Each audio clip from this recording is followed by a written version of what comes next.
and welcome back to my online class. This is Shivani, your English teacher. Students, the topic that I have taken up for today is modal verbs, and this is a really interesting topic. So, and also I'll be covering up this topic in different parts because it's important for all of us to understand it well. So, yes, let's start today's video. So, the first question is, what is a modal verb? An auxiliary verb is a verb that helps other verbs to form tense, mood and voice. So students, modal verbs are not actually a regular verb, or you can say it's not the main verb. In any of the sentence, in any sentence in the word, you will get two kinds of verbs. First verb is your main verb, the action verb, and another verb is helping verb, which is also known as auxiliary verb or modal verb. So what is the use of modal verb? Modal verb helps your main verb to form their tense, and your modal verb tells you the mood and voice of the action.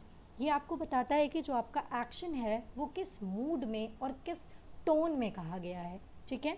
दूसरी बात कि जो modal verb होता है वो help करता है action verb के टेंस फॉर्म करने में. ठीक है. Let's see the example. They must go to school. यहाँ पे they must go to school का मतलब है they have an obligation to go school. Means they have, it's compulsory for them to go school. Obligation मतलब किसी पे कोई compulsion लगा देना कि आपको ये काम करना ही है. तो यहाँ पर they go to school, you can see that in all the sentence they go to school is same. आपका एक्शन सेम है, सब्जेक्ट सेम है, एंड ऑब्जेक्ट भी सेम है, एक्शन भी सेम है और सब्जेक्ट भी सेम है, सब कुछ सेम है. सिर्फ डिफरेंस किसका है? मॉडल वर्ब्स का. और उन मॉडल वर्ब्स की वजह से ये जो सारे सेंटेंस है उसका जो मूड है, उसका जो वे ऑफ स्पीकिंग है वो चेंज हो गया है. अभी देखते हैं कि कैसे. They must go to school, उन्हें स्कूल जाना कंपल्सरी है. ठीक है. They have an obligation to go school. They can go to school means they have the possibility to go school.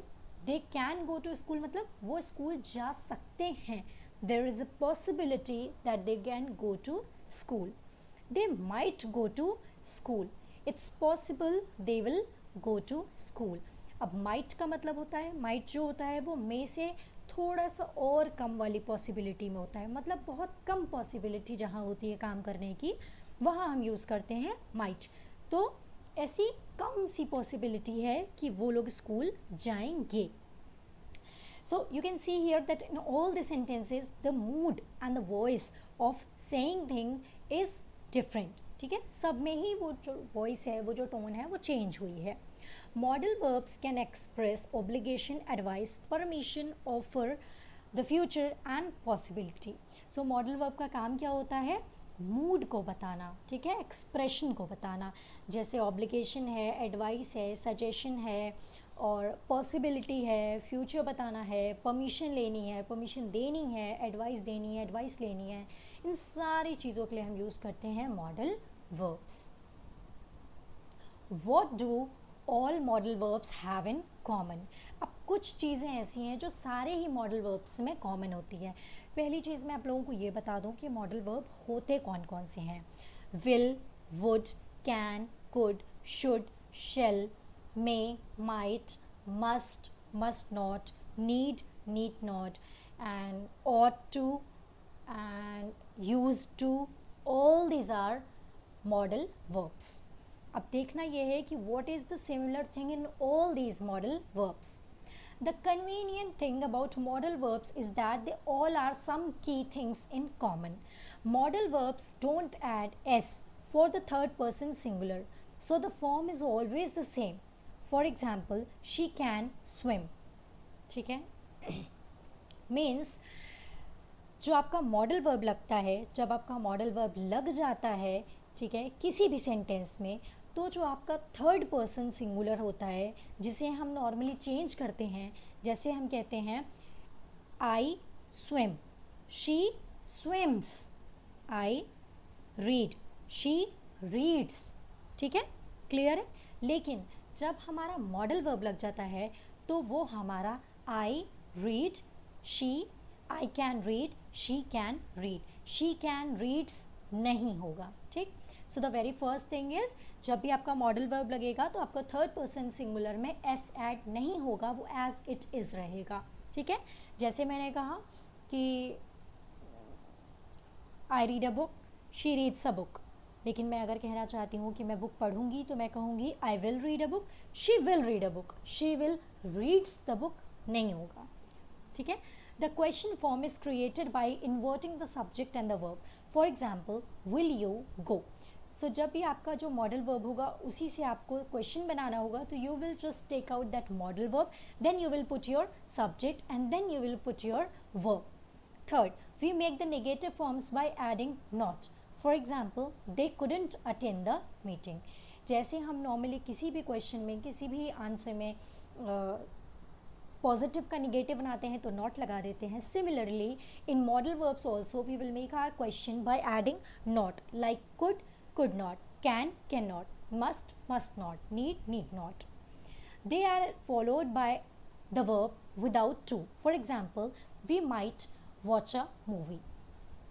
In modal verbs we don't use infinitive to. ठीक है. हम infinitive to नहीं लगाते हैं. Like we cannot say that we might to watch a movie. We might watch a movie. We can to watch a movie. No, we can watch a movie.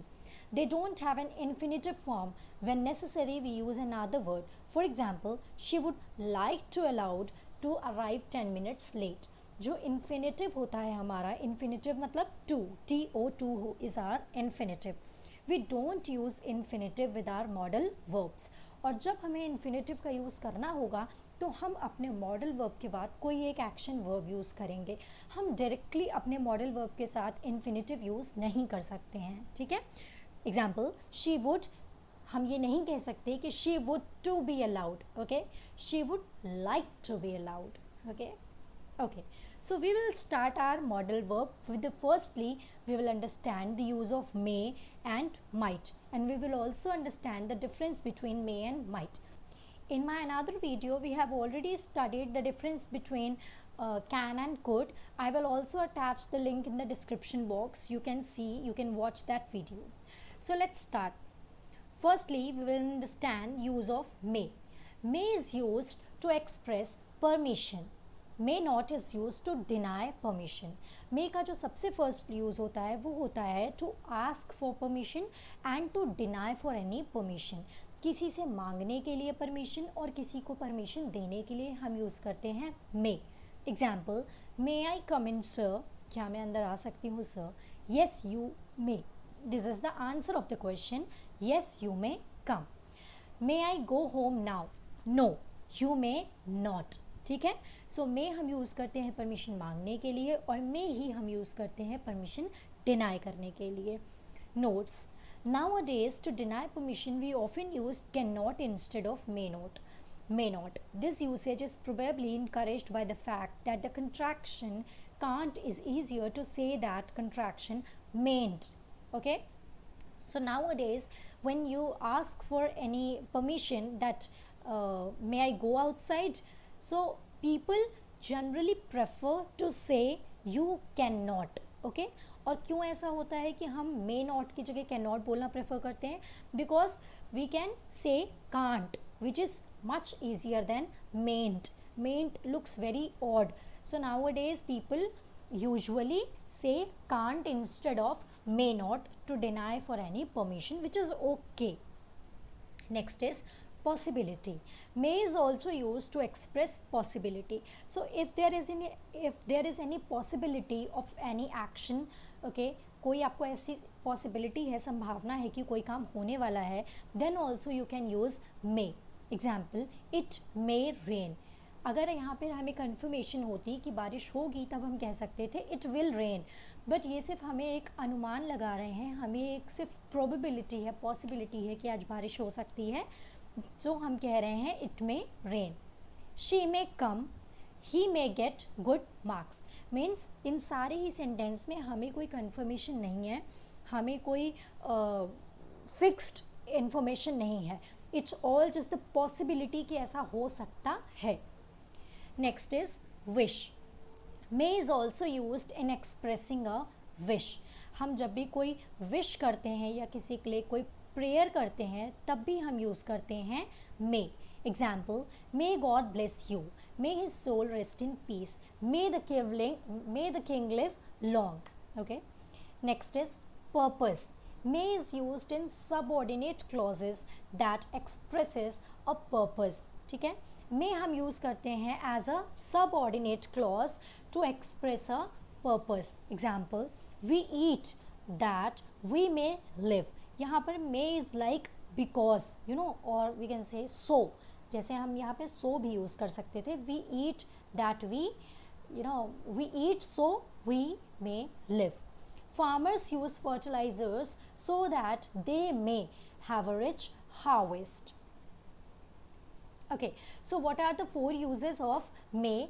May, firstly we use may to express permission. We use may to ask for permission or to deny for permission. But nowadays people also use cannot instead of using may not, which is okay. Next is possibility. We also use may for the things that will possibly happen in future, जिसकी हमें सिर्फ संभावना होती है. Third one is wish. We also use may to express a wish or prayer. Next is fourth one is your purpose. We use may as a subordinate clause to express a purpose of any action. Now, what is the use of might? First use, indirect speech. Might is the past tense of may in indirect speech. सबसे पहला use होता है कि जब भी हम indirect speech बनाते हैं, डायरेक्ट स्पीच से उसे चेंज करके इनडायरेक्ट में करते हैं, तो जहाँ पर भी हमारा मे होता है वो चेंज होके हो जाता है माइट. ठीक है, and this is the most common definition of might, that might is the past tense of may. लेकिन सिर्फ एक यही यूज़ नहीं है माइट के बहुत सारे यूज़ हैं which I will also tell you. But ये पहला चीज़ क्या है, that might is the past tense of may which is used in the indirect speech. Example, he said I may stand for election.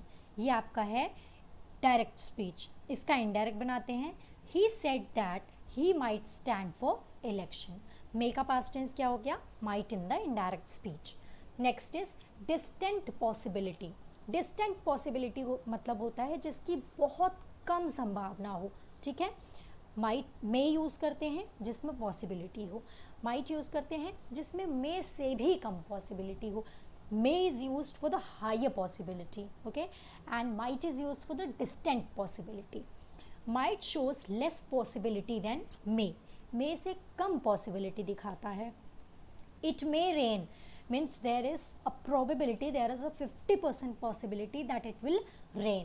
It might rain, maybe a 30% possibility. ठीक है, जैसे might rain मतलब कि 30% possibility है कि बारिश होगी, लेकिन may rain का मतलब है कि 50% possibility है that it will rain.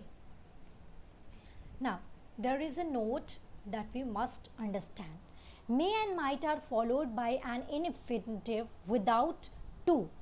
Again this thing I have told you in the starting itself कि कोई भी मॉडल वर्ब इन्फिनेटिव के साथ यूज़ नहीं होगा. ठीक है, ही मे कम लिख सकते हैं लेकिन ही मे टू कम नहीं कर सकते. ही मे लाइक टू कम लिख सकते हैं या ही मे वॉन्ट टू कम लिख सकते हैं. I might pass, I might to pass नहीं लिख सकते. ठीक है, next, questions and negatives are made without do. Modal verb में जब हम क्वेश्चन बनाते हैं तो क्वेश्चन कैसे बनाते हैं, उसी मॉडल वर्ब को यूज़ करके. हम डू या डज यूज़ नहीं करते क्वेश्चन बनाने के लिए. ठीक है, there is no S in the third person singular. So all these rules I have already told you in starting. I don't think that the same thing I have to tell you again and again. Okay, next, past tense of may. Might is used as the past tense of may. अभी हमने just इसको पढ़ा था indirect speech में. He said that he might go by train. Permission. Might is used to ask permission. Might I use your phone? Might I use your phone? So might is also asked to might is also used to ask permission. Request. It is used to make request. You might just post this letter on your way home. सो यहाँ पर जो might लिखा है, इस might का मतलब है कि हमने कहीं लिखा तो नहीं है, but might word itself is expressing please. ठीक है, जो आपका टोन होगा वो क्या हो जाएगा, प्लीज़ वाला. Because in the starting itself I have told you कि मॉडल वर्ब का जो मेन काम होता है वो क्या होता है, टू चेंज योर टोन. आपका जो बात करने का तरीका है, जो आपके बात करने का टोन है, वॉइस है, वो चेंज करता है. ठीक है, अगर आपने कहा आई विल गो मतलब मैं जाऊँगी, जो श्योर है कि मैं जाऊँगी. ठीक है, आई कैन गो मतलब मैं जा सकती हूँ, there are chances that I can go. So एक मॉडल वर्ब ने दोनों ही सेंटेंसेस को एकदम से चेंज करके रख दिया. ठीक है, okay. So this was it and this is the fill in the blanks for you all which I want you all to do. She lived happily. Okay, he thought that he dash get a job. So I want you all to please pause your video, try to do this, and then I will tell you the answers.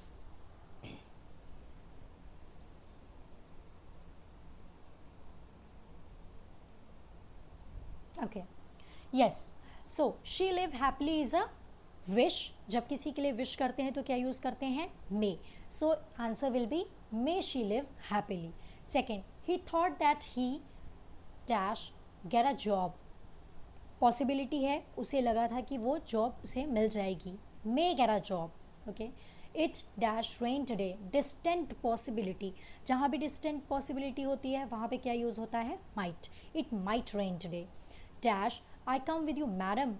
this is a permission.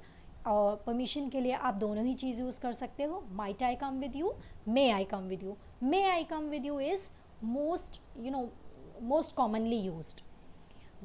may God help her, again it's a wish. he may get better soon. Possibility है कि वो जल्दी ठीक हो जाएगा, he may get better soon. he told me that he dash leave the town. Possibility है कि वो टाउन छोड़ देगा, he might leave the town भी हो सकता है, he may leave the town भी हो सकता है. dash I use your phone. may I use your phone. may I suggest something. you may go now if you don't want to stay here.